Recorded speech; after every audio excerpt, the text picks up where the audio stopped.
Hello. We'll talk about Amanda Levete, an important British architect.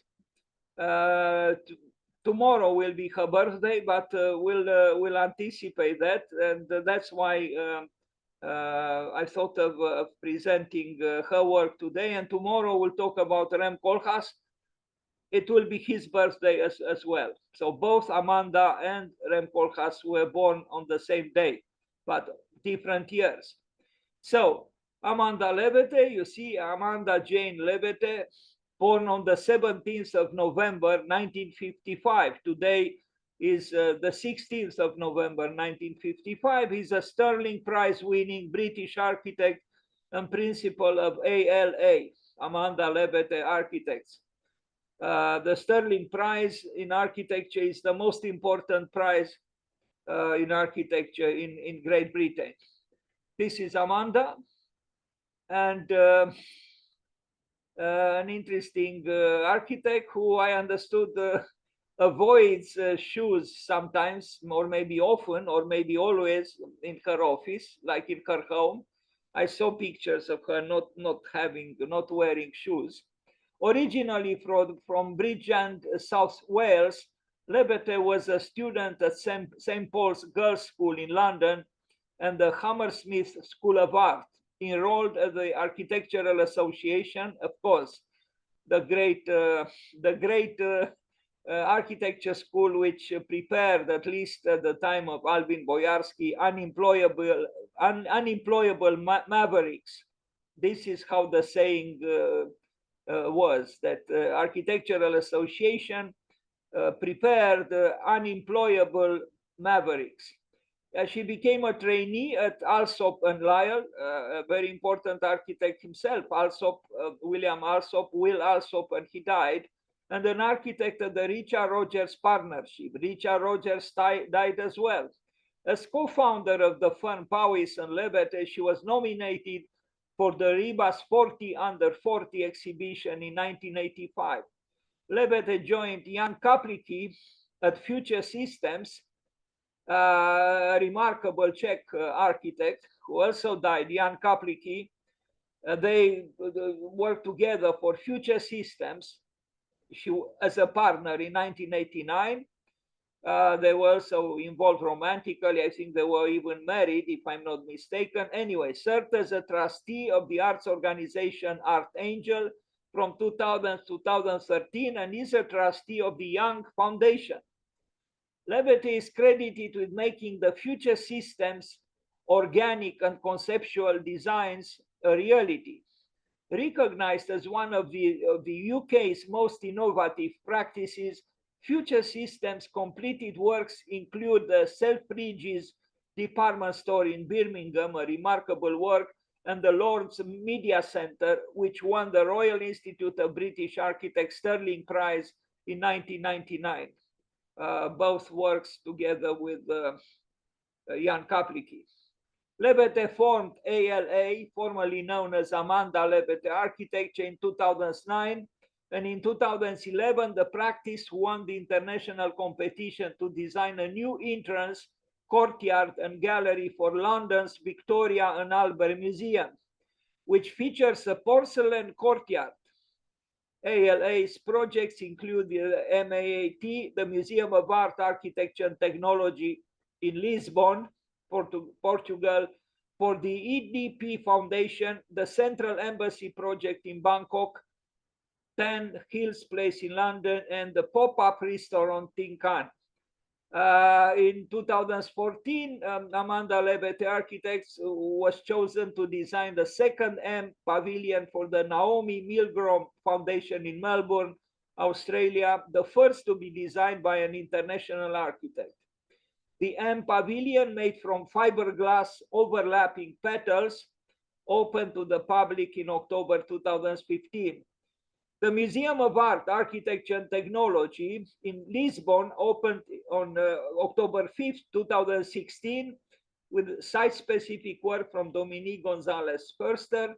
The 20 million pounds museum sits on the river Tagus, Rio Tejo, to the west of the city center, and was described as sinuous and one of Europe's most lyrical new museums. Also in 2016, ALA completed the 13-hectare media campus headquarters building for Sky Central project in London, central in London. Now, with Future Systems, when he worked with Jan Kaplicki, together with Jan Kaplicki, Future Systems was a London-based architectural and design practice, formerly headed by directors Jan Kaplicki and Amanda Levete. Future Systems was founded by Kaplicki and David Nixon after working with Dennis Lasden, Norman Foster, Renzo Piano, and Richard Rogers in 1979. The work of Future Systems can be classified within the British high-tech architects as either bionic architecture or amorphous organic shapes, sometimes referred to as blobby texture. Compared to his peers, Kaplicki was the avant-garde incarnate, relentlessly pursuing the new thing, refusing to settle into some predictable and comfortable architectural niche. Future Systems. Here is Jan Kaplicki, of Czech origin, and in the last part of his life, he returned to Prague. Levete is credited with making the Future Systems organic and conceptual designs a reality. I already read this. Selfridge's department store in Birmingham, an iconic work by Future Systems. Here it is, and it's not bad. Even after some years after it was built, I think it's not bad at all. I mean, you know, a commercial enterprise, a department store, but the building, that it is blobby texture or not, this is not so important. It is a good building.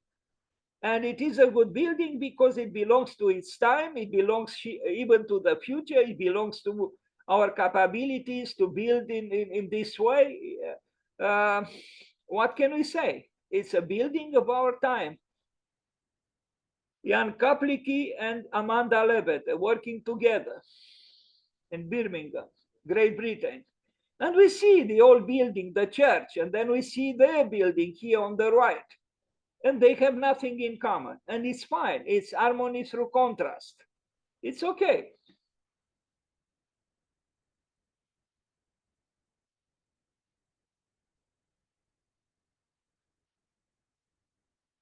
So you see, even a commercial program, you know, honored or you know, served creatively could generate a building that is architecture and not just, you know, a banal assortment of frivolous functions without concern for quality, architectural quality. Now, the Lord's Cricket Ground Media Center from 1999, also a work very appreciated by them. You see, it's almost sci-fi architecture, science fiction. It's okay. We need a new, don't we? I mean, otherwise, you know, we don't truly live if we don't live in the present and even in what we might call the future. Jan Kaplicki and Amanda Levete. That's why I keep telling the students, take risks, be creative, be courageous, propose what is in your heart and in your mind. Don't settle for less.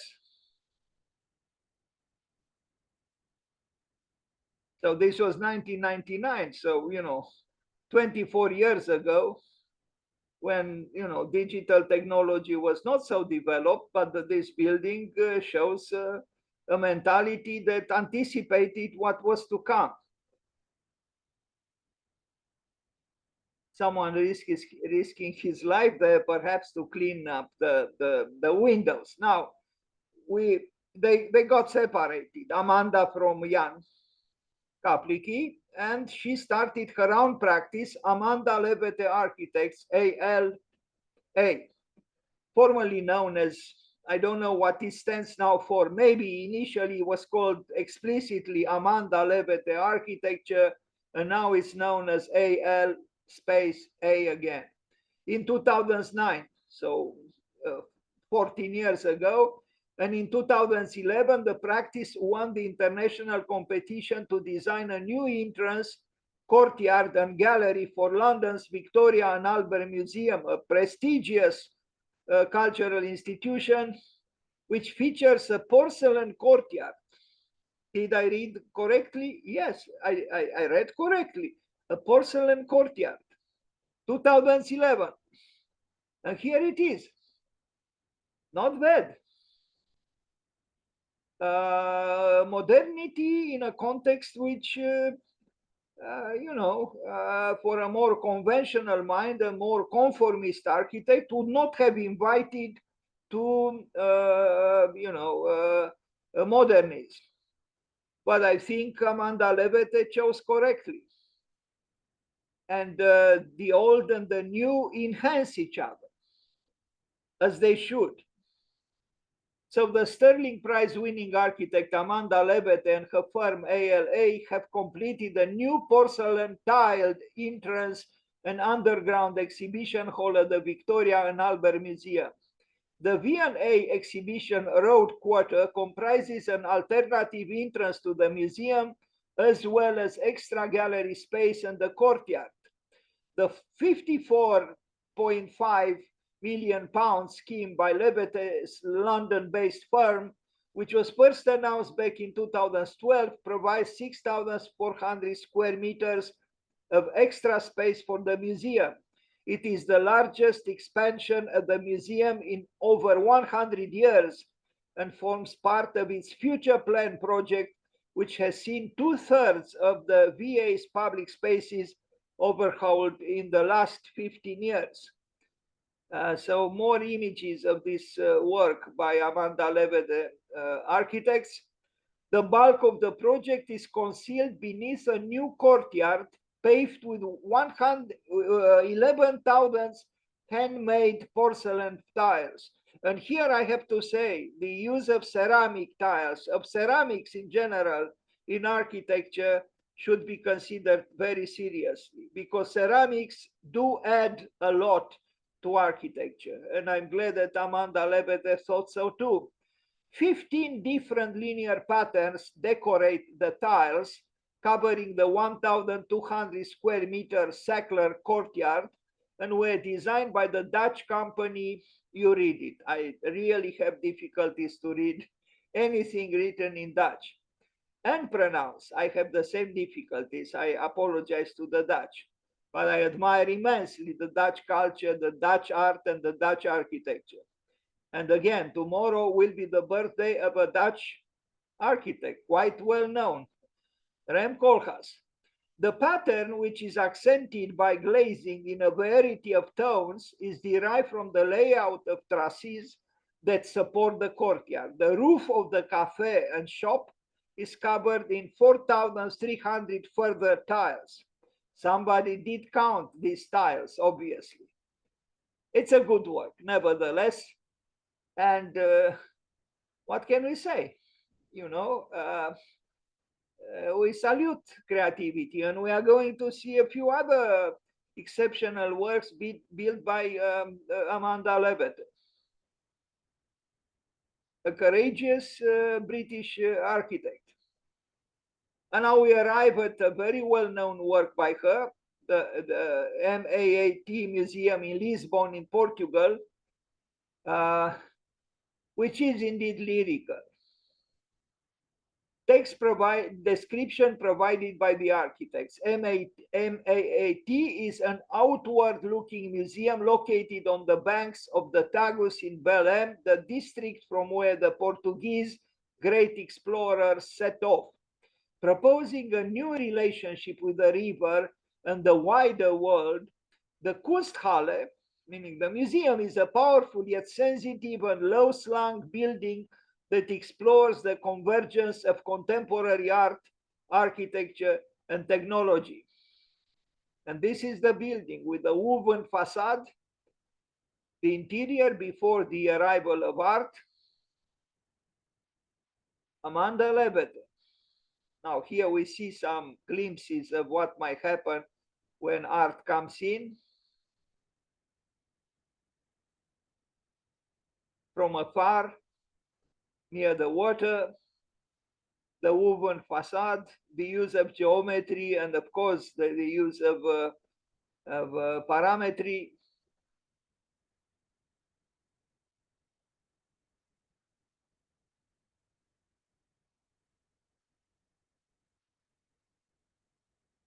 Portugal, Lisbon.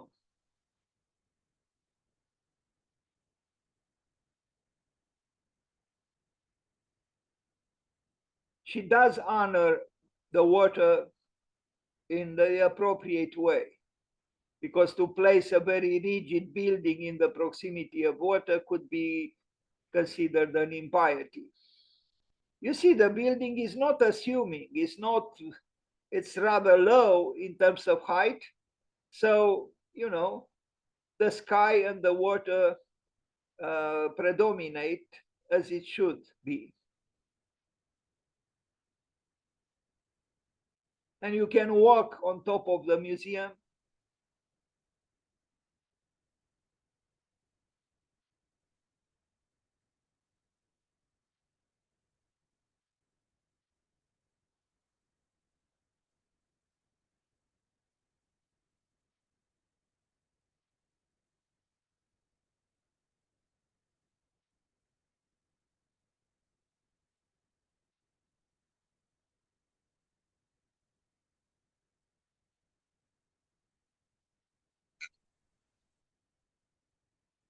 You know, this drawing shows quite well, you know, the lyricism, the graphic lyricism of the work. If I saw this drawing, I would have said this is not by Zaha Hadid, and it's not.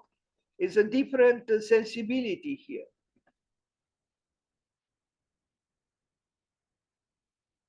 But in this case as well, the new building is using a very different architectural language than the one behind the existing building that you can see in this section through the building, this cross section.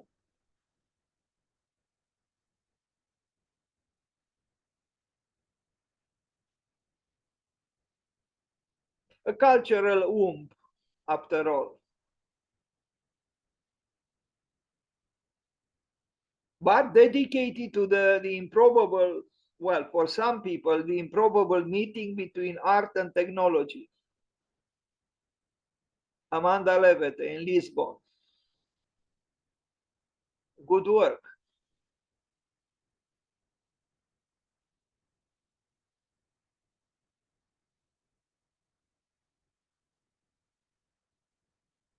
Blending structure into landscape, the Kunsthalle is designed to allow visitors to walk over, under, and through the building that sits beneath a gently expressed arch, one of the oldest forms in Western architecture.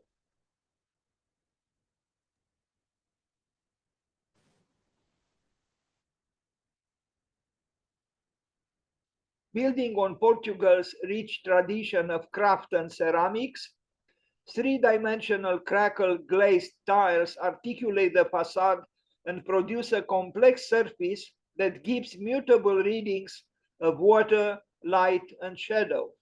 The overhanging roof that creates welcome shade is used to bounce sunlight off the water and into the building.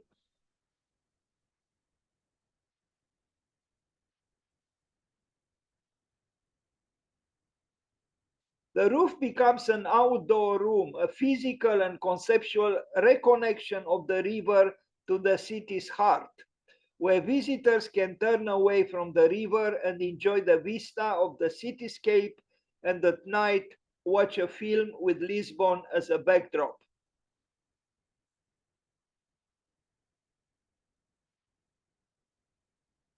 Now, the Central Embassy project in Bangkok, quite a large building.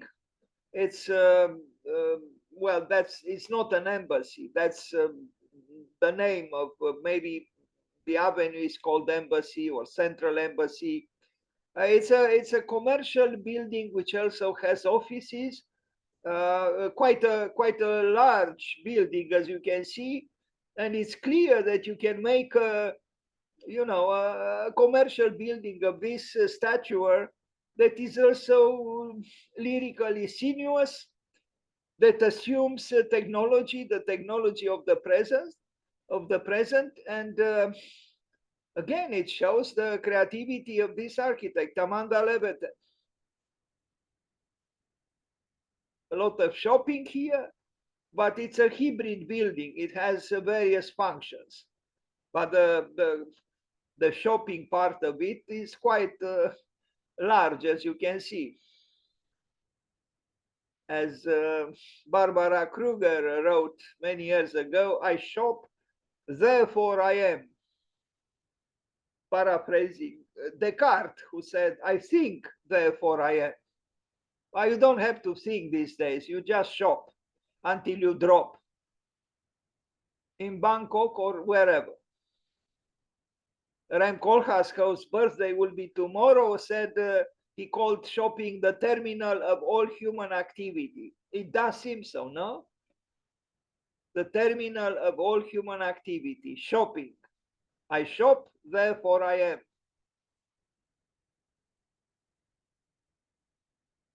The superior part, the top part of the building,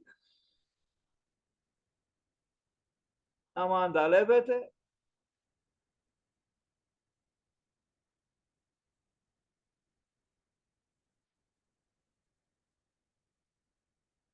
There are here some references also to the local culture. The swathes of aluminum tiles wrap around this sharply pointy tower by Amanda Levete Studio ALA, which is set in the former gardens of the British Embassy in Bangkok. So I guess, the word embassy is connected with the former gardens of the British Embassy. It's a fine building and it does stand out, doesn't it? It doesn't fit in without personality, quite the opposite.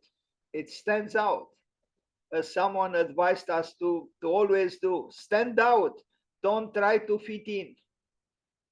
But you can do both in a way, to fit in and also stand out.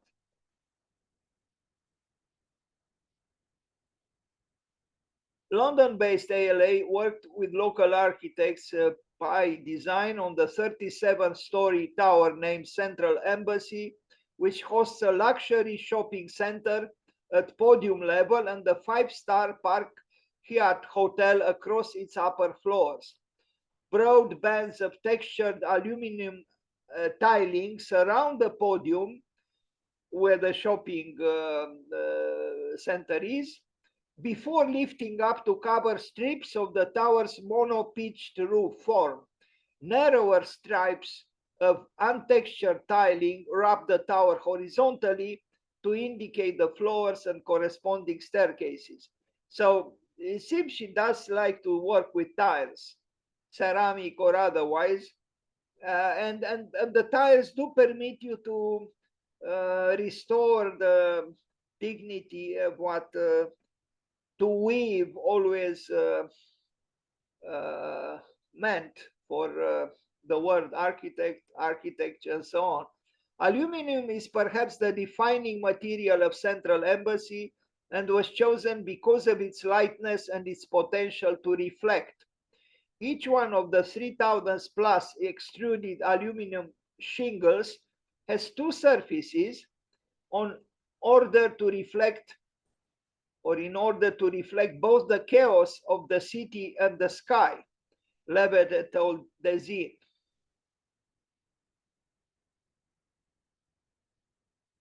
300,000 tiles. The facade is clad in just 3 variations of aluminum tiles, yet it creates a shimmering moire-like pattern articulated by the play of light and reflection along the varying profiles, as well as drawing on motifs and patterns found in traditional Thai architecture, she added, because again, this is in Bangkok.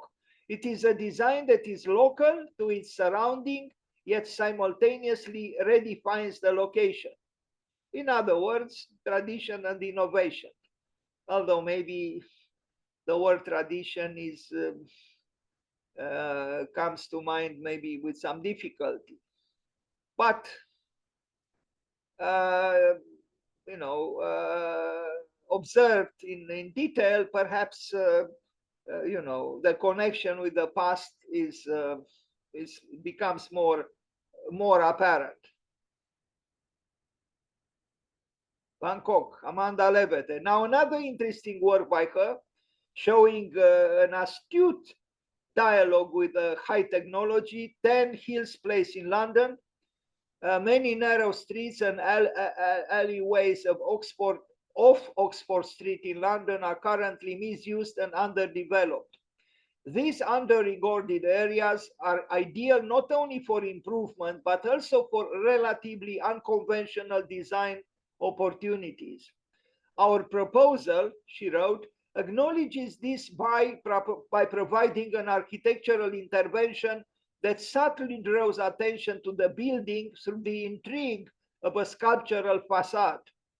Inspired by the artwork of Lucio Fontana, large glazed areas orientated towards the sky are slashed into the facade, maximizing the natural light available in this narrow street. This is the building. Mysterious as it is, I love it. You know, it's the ghost of a building somehow. You know, it's metamorphosis here to transform matter in such a way that it becomes almost immaterial. This is a good alchemy. And this is the building, you know, done with matter, you know, with materials, but it transcends them. This cultural form is achieved using a system of aluminum profiles used in the production of high-quality ship hulls. The facade is fabricated using curved 140 millimeters wide aluminum profiles that are connected together on site using a tongue and groove system, ensuring water tightness and construction efficiency. The metallic silver finish is a high-performance, durable paint typically used on super yachts. The use of self-cleaning glass. Did I read correctly? Self-cleaning glass? Yes, apparently there is such a thing. And an ingenious detail of hidden gutters within the eyelids ensures the facade that it remains low maintenance. Well, let's hope so. But it is quite elegant, I confess.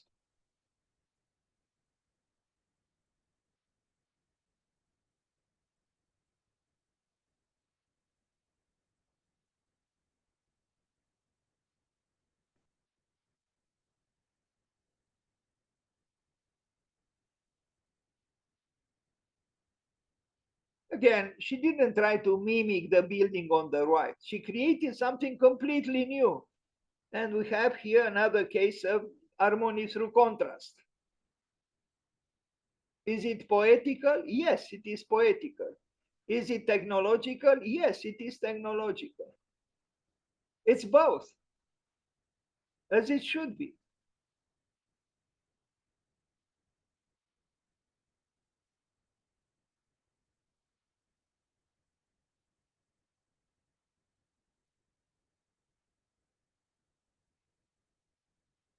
Now, the MP Pavilion in Melbourne, Australia, is an interesting work, and we'll see another side of her attitude vis-a-vis architecture, I would say. The temporary installation initiated by Naomi Milgrom Foundation was unveiled today in Queen Victoria Gardens.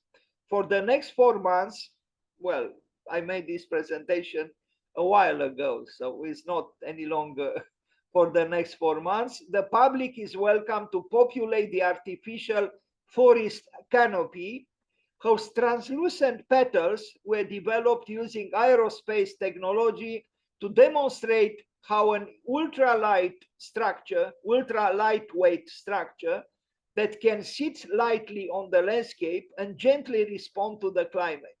Each petal is fitted with LED lights that are activated by the sunset to give a light performance synchronized with music.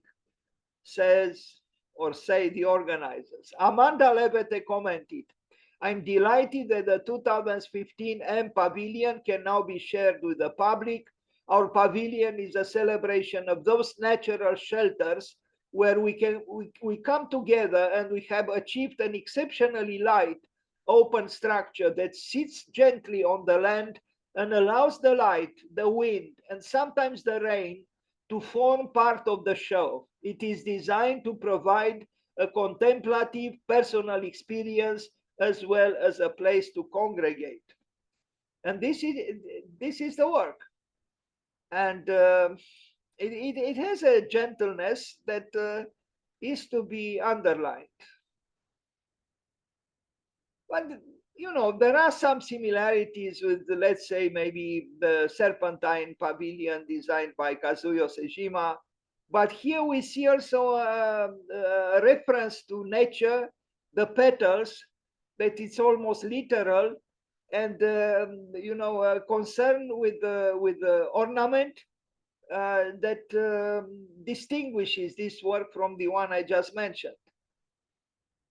It is indeed a gentle structure that has its function and is not a heavy intrusion into the landscape at all. Very elegant and very subtle and very gentle, a graceful work. Amanda Levete.